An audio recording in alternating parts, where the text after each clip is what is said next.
Admiral Elena Rodriguez stood at the window of the International Space Defense Command Center, her dark eyes fixed on the holographic display showing the anomaly at the edge of the solar system. The massive energy signature had appeared 3 days ago, defying all known natural phenomena. As Earth's foremost expert in xenophysics and commander of humanity's combined space forces, she knew this was the moment humanity had both dreaded and anticipated for centuries. "Admiral, we're detecting a transmission." Lieutenant Chen's voice broke through her contemplation. "It's structured, definitely artificial." The command center erupted into controlled chaos as analysts and scientists worked to decode the incoming signal. Hours turned into days as the world's best minds collaborated to understand the message. When they finally broke through, the content was surprisingly simple. "We come in peace." The next few weeks saw humanity scrambling to prepare for first contact. The United Earth Council convened emergency sessions, drafting protocols and response messages. Admiral Rodriguez led the preparations, establishing a defensive perimeter while maintaining an open dialogue with the approaching vessels. The alien fleet emerged from the darkness of space with grace that belied their massive size. 7 crystalline ships, each larger than Earth's largest city, took position just beyond lunar orbit. Their design was organic, almost artistic, with surfaces that seemed to ripple like water in starlight. "We are the Nexus," their second transmission announced. "We seek to share knowledge and technology with your species." Initial exchanges were promising. The aliens shared glimpses of their advanced technology, clean energy solutions, medical breakthroughs, and hints of faster-than-light travel. World leaders celebrated what seemed to be humanity's entry into a larger galactic community. Admiral Rodriguez, however, noticed discrepancies. Small things at first, inconsistencies in the alien story about their home system, subtle variations in their technology signatures that suggested capabilities far beyond what they claimed to possess. She ordered discrete scans of the alien vessels, using experimental quantum sensors developed in secret by her research team. "This can't be right," Dr. Sarah Patel, her chief scientist, whispered as they reviewed the data in a secured bunker beneath the Himalayas. "These energy readings, they're consistent with weapons systems, not the diplomatic vessels they claim to be." Rodriguez had seen enough conflicts to recognize the signs of an impending attack. The alien fleet's positioning wasn't random. They had systematically placed themselves to optimize coverage of Earth's major population centers. Their diplomatic positions were perfect firing solutions. She took her findings to the United Earth Council, but political pressure and the promise of advanced technology had already swayed too many leaders. "We can't risk offending them based on circumstantial evidence," they told her. That night, as she worked late in her office reviewing defense protocols, Rodriguez received an encrypted message from an unexpected source. Dr. James Chen, a civilian researcher studying the alien transmissions, had discovered something hidden in their communication patterns. "It's a countdown," his message read, hidden in the carrier wave of their transmissions. "Whatever they're planning, it happens in less than 48 hours. Rodriguez immediately initiated Shadow Protocol, a contingency plan she had developed in secret. Key military personnel were quietly alerted. Civilian defense shelters were placed on standby under the guise of maintenance checks, and Earth's experimental defense grid was brought to full power under the cover of routine testing. The deception came exactly 43 hours later. The alien ships simultaneously launched what appeared to be communication buoys. The United Earth Council received their final transmission. "Your resources will serve the Nexus." As the buoys detonated in the upper atmosphere, releasing an electromagnetic pulse designed to cripple Earth's defenses, Admiral Rodriguez allowed herself a grim smile. Her preparations hadn't been in vain.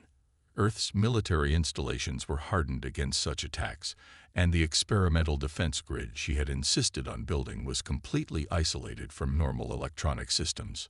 The real war for Earth was about to begin, and humanity wasn't as defenseless as their attackers believed. As cities worldwide went dark from the EMP attack, Rodriguez sent out a single command to all military forces: execute Operation Thunderbolt. The aliens were about to learn that humanity's greatest strength wasn't in their technology, but in their ability to anticipate and adapt to threats. As the first salvos of alien weapons fire approached Earth's atmosphere, humanity's hidden defenses sprang to life, and the true battle for survival began. The alien weapons carved violet streaks across Earth's night sky, their energy beams penetrating the atmosphere with devastating precision. In Tokyo, Shanghai, New York, and dozens of other major cities, millions watched in horror as the attacks began. But Admiral Rodriguez's preparations had not been in vain. Automated defense systems activated worldwide, projecting electromagnetic shields that deflected many of the initial strikes. However, the aliens' technology proved more adaptable than expected. Their weapons shifted frequency, probing for weaknesses in Earth's defenses. From her command bunker deep beneath Mount Cheyenne, Rodriguez coordinated humanity's response. "Status report," she demanded, her voice steady despite the chaos unfolding on the tactical displays. "Soul shields are holding at 60%, Lieutenant Chen reported, his fingers dancing across holographic controls. "London's down to 40. Mumbai's shields have failed." The loss of Mumbai's defenses marked a turning point. The alien fleet concentrated their fire, systematically targeting cities with weakened protection. Skyscrapers melted like candles, infrastructure crumbled, and millions fled underground into emergency shelters. But even as cities fell, humanity fought back. Experimental quantum phase missiles launched from hidden silos, their warheads designed to penetrate the aliens' crystalline hulls. Most were intercepted, but a few found their mark. One of the smaller alien vessels shuddered, its pristine surface cracking like spring ice. "They're not invincible," Rodriguez broadcast to all military channels. "Keep fighting. Every second we resist is another second our scientists have to find a solution." In laboratories worldwide, researchers worked frantically to understand the alien technology. Dr. Sarah Patel led the effort from a secured facility in Antarctica, analyzing data from each engagement. The aliens' weapons showed patterns, subtle rhythms in their energy signatures that hinted at underlying principles. Their technology, she reported to Rodriguez, it's not just advanced, it's integrated. Each ship is connected to the others, sharing data, adapting as a collective. But that might be their weakness. The death toll mounted as more cities fell. Paris, Berlin, Cairo. Each loss was a knife in humanity's heart. But with each attack, Earth's defenders learned. Civilian engineering teams worked alongside military personnel, modifying shield frequencies, developing new countermeasures. In orbit, the International Space Station became humanity's eyes. Despite constant attacks, the crew maintained their position, tracking alien movements and coordinating with ground forces. Commander Lisa Zhang refused to abandon her post, even as alien energy beams sliced through sections of the station. "They're targeting our command and control centers," Zhang reported, her transmission cutting through alien interference. "But they're missing our secondary facilities. They don't understand how decentralized we are." This observation proved crucial. Unlike the hierarchical alien fleet, humanity's resistance wasn't dependent on central control. Each region, each military base, each research facility could operate independently while maintaining coordination through quantum-encrypted channels. The aliens seemed frustrated by humanity's resilience. Their attacks grew more aggressive, less precise. They began targeting smaller cities, military bases, even rural areas. But each attack revealed more about their capabilities and limitations. Dr. Patel's team made a breakthrough in understanding the alien shield technology. Their defensive fields operate on principles similar to our own magnetic field, she explained during an emergency briefing. "They're not just deflecting energy, they're redirecting it. And that gives me an idea." As the alien fleet pressed their advantage, a pattern emerged in their attacks. They were methodically working their way around the globe, concentrating forces to overwhelm each region's defenses before moving on. It was efficient, but predictable. Admiral Rodriguez saw an opportunity in their methodical approach. "They think like machines," she told her staff. "They see patterns and follow them. But humans, we break patterns. We improvise. And that's how we'll beat them." She ordered the implementation of what she called Operation Chaos, a seemingly random series of attacks and retreats designed to disrupt the aliens' systematic approach. Military units would engage, then disappear into hidden bunkers. Civilian resistance groups launched guerrilla attacks using modified technology. Earth's responses became unpredictable, forcing the aliens to constantly adapt their strategies. The cost was devastating. By the end of the first week, 30% of Earth's major cities lay in ruins. Billions sheltered underground in vast networks of tunnels and bunkers built in secret over the previous decades. But humanity refused to break. In the depths of her command center, Rodriguez received a transmission from Dr. Patel that would change the course of the war. "Admiral," the scientist's voice crackled through quantum encryption, "I know how to turn Earth itself into a weapon. But we'll need every remaining power source on the planet, and we'll only get one chance." As the alien fleet continued their relentless assault, humanity prepared for their greatest gambit. The war had only just begun, and Earth's defenders were about to show their true strength. Dr. Sarah Patel stood before the hastily assembled council of Earth's remaining scientific leaders, her holographic presentation illuminating the underground chamber. The room, carved deep beneath the Antarctic ice, hummed with the energy of desperation and hope. "Earth's magnetic field isn't just a shield," she explained, manipulating a 3D model of the planet. "It's a vast, untapped power source. The aliens' weapons and shields interact with magnetic fields in ways we've never seen before, but that interaction goes both ways." The gathered scientists watched as she demonstrated how the alien fleet's energy signatures resonated with Earth's magnetosphere. Each attack created ripples in the planet's natural magnetic field, like stones thrown into a pond. But what if, she proposed, they could turn those ripples into tsunamis? Admiral Rodriguez, joining via quantum link from her mobile command center, leaned forward. "You're suggesting we weaponize Earth's magnetic field?" "More than that," Paddle replied. "We can use their own technology against them. Every attack they launch strengthens Earth's electromagnetic field. They've been charging our planetary battery, and they don't even know it." Project Phoenix Rising was born in that moment. Teams of scientists and engineers worldwide began the monumental task of creating a network of magnetic field amplifiers. They'd repurposed everything from particle accelerators to fusion reactors, converting them into nodes in a planetary defense grid.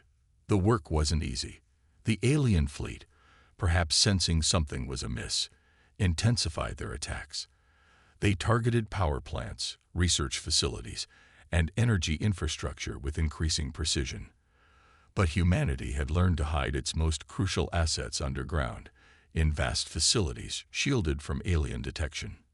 In the Marianas Trench, engineers constructed massive underwater generators, using the planet's own geothermal energy to power the magnetic amplifiers. Deep in the Siberian permafrost, Russian scientists converted abandoned Cold War bunkers into research laboratories. The Amazon rainforest concealed a network of solar collectors, their energy fed directly into the growing planetary grid. Dr. James Chen, working from a mobile lab in the Australian outback, made a crucial breakthrough in synchronizing the global network. "The Earth's magnetic field isn't uniform," he explained to Patel over their secured channel. "But we can use that variation to our advantage. Each fluctuation can be tuned to create destructive interference patterns in the alien shield frequencies." As the project progressed, humanity faced a race against time. The alien fleet had destroyed over 40% of Earth's surface infrastructure, forcing millions more into underground shelters. But even in defeat, human ingenuity flourished. Refugee engineers developed new power conservation methods. Children in underground schools contributed ideas that adult scientists had overlooked. Admiral Rodriguez coordinated a series of diversionary tactics to buy time. Earth's remaining military forces launched seemingly random attacks, keeping the aliens focused on conventional warfare, while Project Phoenix Rising grew beneath their feet. Each skirmish provided new data on alien shield frequencies, which Paddle's team incorporated into their calculations. The project suffered setbacks. An alien patrol discovered the Siberian facility, forcing its evacuation. The Mariana generators were nearly lost to a massive underwater earthquake. But for each facility destroyed, 2 more were built. Humanity's determination proved as deep as their underground cities. 3 weeks into the occupation, Dr. Patel faced her greatest challenge.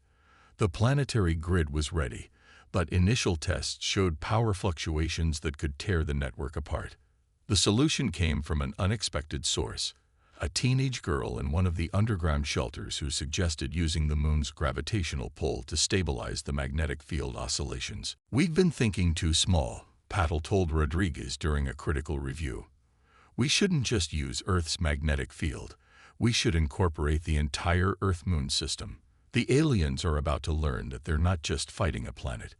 They're fighting an entire gravitational dance. The final component of Project Phoenix Rising required cooperation on an unprecedented scale. Every remaining power source on Earth would need to be channeled into the magnetic grid simultaneously. A single miscalculation could cause a catastrophic cascade failure, potentially rendering Earth uninhabitable. In hidden facilities worldwide, technicians prepared for humanity's greatest gambit. The plan was elegant in its simplicity but monumental in its scope. They would turn Earth's entire magnetosphere into a weapon, using the aliens' own shield technology against them. Admiral Rodriguez issued her final orders to Earth's defensive forces. When Project Phoenix activates, every military unit must launch everything they have at the alien fleet. We need them to raise their shields to maximum power. Their own defenses will be their undoing.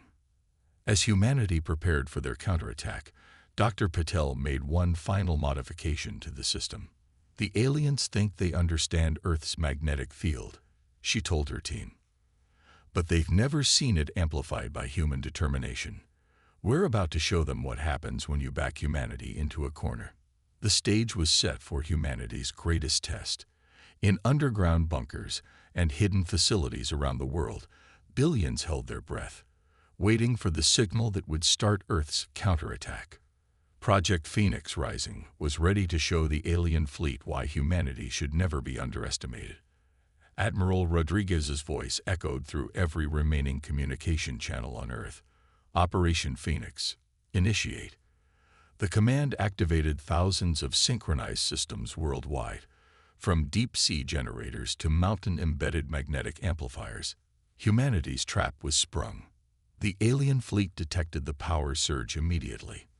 Their crystalline ships shifted formation, energy shields blazing to maximum intensity. Just as Dr. Patel had predicted, they responded to the perceived threat by strengthening their defensive systems, exactly what humanity wanted them to do. "All military units, commence attack pattern Delta," Rodriguez ordered. Earth's remaining forces launched a coordinated assault.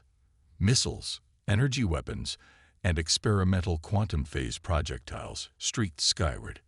The alien shields flared brilliantly as they absorbed the attacks, their defensive systems drawing power from their ship's cores to maintain protection.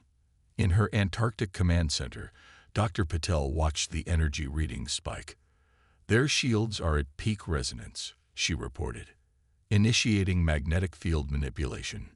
Now, Earth's magnetic field began to pulse, its natural frequencies altered by the vast network of amplifiers.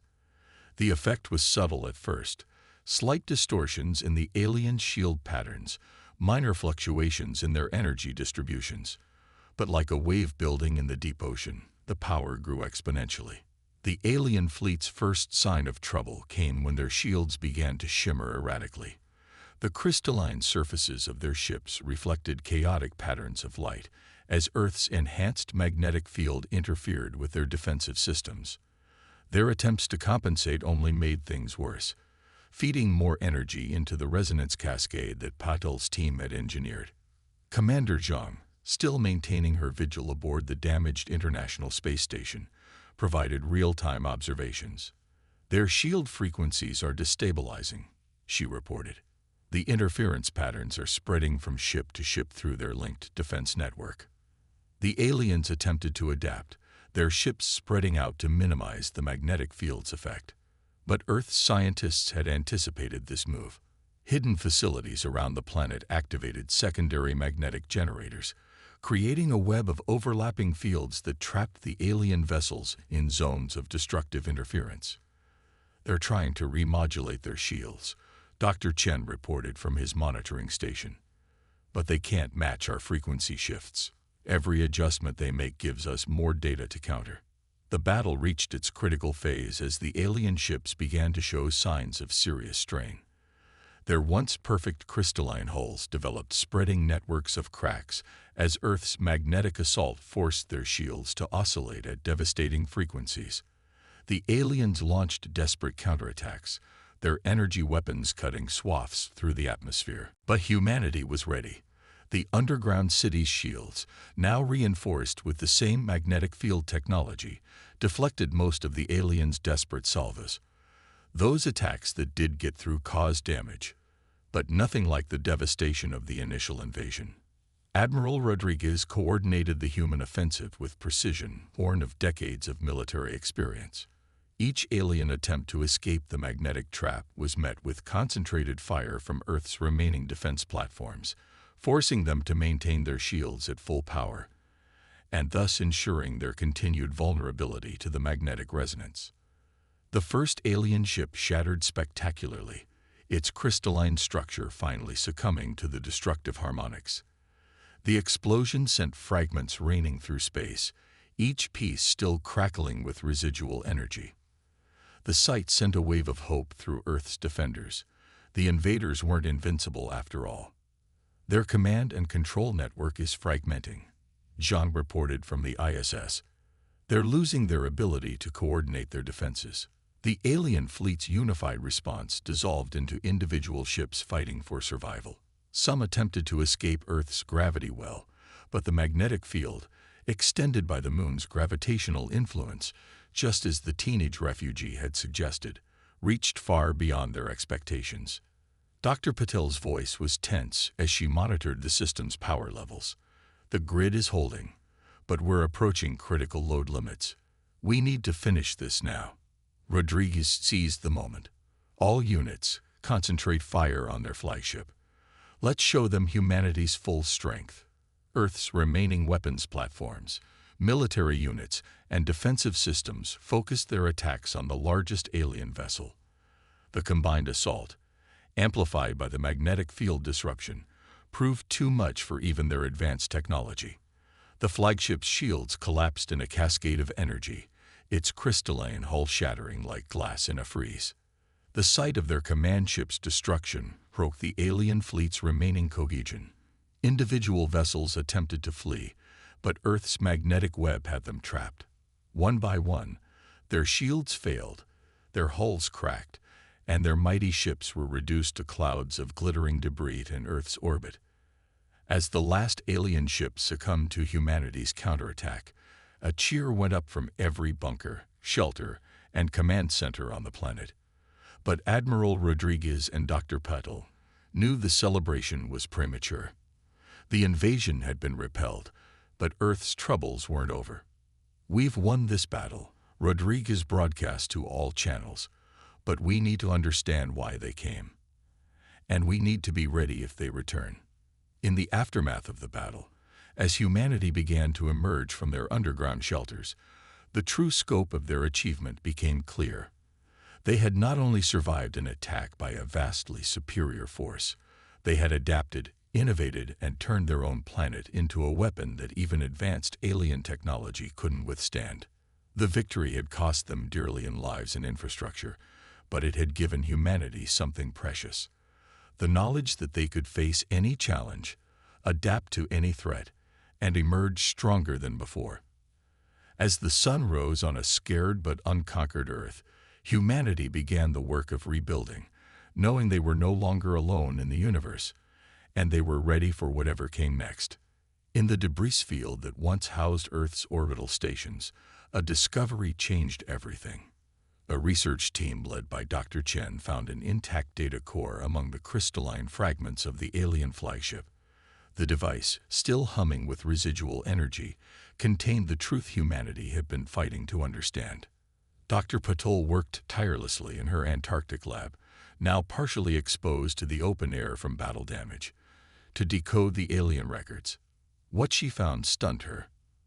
"They weren't here to conquer us," she told Admiral Rodriguez during an emergency briefing. "They were running from something." The data revealed a dark truth about the galaxy. The Nexus, as the aliens called themselves, were refugees from a war that spanned hundreds of star systems. They had been searching for a species capable of helping them fight back against an even greater threat, a machine intelligence that consumed entire civilizations. "They didn't believe we were ready," Rodriguez said, studying the translated alien logs. "So they decided to force our evolution through conflict." The alien records showed detailed analyses of Earth's responses to their attack. Each human adaptation, each innovation, had been carefully documented. The Nexus had been testing humanity, pushing them to develop technologies and strategies that could help in the larger galactic war. Their method was cruel but effective. In just weeks, humanity had advanced centuries beyond their previous technological capabilities. The magnetic field manipulation technology alone had applications that could revolutionize everything from energy production to space travel. But the victory had come at a terrible cost. Major cities lay in ruins, millions were dead or missing, and Earth's surface would bear the scars of battle for generations. The question now facing humanity's leaders was what to do with this knowledge, and how to prepare for the greater threat that loomed in the darkness between stars. Dr. Patel gathered Earth's remaining scientists to study the alien technology scattered across the planet. Each fragment of their crystalline ships contained technological insights that could advance human understanding by decades. More importantly, the debris provided clues about the machine intelligence that had driven the Nexus to such desperate measures. "They called it the Void Collective," she explained during a global broadcast. "A synthetic consciousness that absorbs the knowledge and technology of every civilization it encounters." The Nexus fled rather than be assimilated, but they knew they couldn't run forever. They needed allies. Admiral Rodriguez coordinated with military leaders worldwide to begin constructing a new defense network. This time, they wouldn't be caught unprepared. Underground cities were reinforced and expanded. The magnetic field technology that had won the war was refined and enhanced. Humanity began reaching for the stars not just with hope, but with determination. Commander Zhang, supervising the construction of Earth's first advanced space defense platform, put it simply, "We beat one alien force, we can beat another." The teenage girl whose insight had helped save humanity, now recognized as a prodigy, worked alongside Dr. Patel to develop new applications for the magnetic field technology. Their innovations promised to solve Earth's energy crisis and make interstellar travel possible within a generation.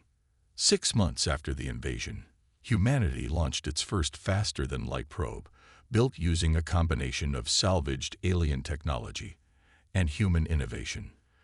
The device carried a message to any civilizations fighting the Void Collective. "Earth stands ready to help." Admiral Rodriguez stood in the rebuilt International Space Defense Command Center, watching the probe disappear into the darkness of space. The holographic displays showed thousands of similar projects underway: orbital defense platforms, deep space monitoring stations, and research facilities dedicated to understanding and improving upon the alien technology. "They came to test us," she told her assembled staff. "But we proved something to ourselves instead. Humanity doesn't just survive. We adapt, we innovate, and we emerge stronger from every challenge." The alien invasion had changed Earth forever. The nations of the world, having faced extinction together, remained united in purpose. The underground cities, built for shelter, became centers of innovation and cultural exchange. The scars of battle were gradually transformed into monuments to human resilience. In orbit, the debris of the alien fleet served as a reminder of both victory and responsibility. Humanity had inherited a place in a larger cosmic conflict, but they would face it on their own terms. The magnetic field technology that had saved Earth was just the beginning. Human scientists were already developing defenses that the Void Collective had never encountered. As Earth's first interstellar warships took shape in orbital shipyards, Dr. Patel made a final modification to the alien data core. She added humanity's own message to its memory banks. We were tested, we adapted, we survived, and we're coming to help. The story of Earth's resistance became a legend among the stars, not just of victory against overwhelming odds, but of a species that turned invasion into innovation, crisis into opportunity, and fear into determination. The Void Collective would soon learn what the Nexus had discovered the hard way. Humanity's greatest strength wasn't in their weapons or technology, but in their unrelenting drive to overcome any challenge that threatened their existence. As Earth's first defensive fleet prepared to join the larger galactic conflict, Admiral Rodriguez looked out at the stars with new understanding. The invasion hadn't just been survived. It had transformed humanity into something stronger, more unified, and ready to face whatever challenges awaited them in the vast expanse of space. The real test was just beginning, and this time, Earth would not be fighting alone.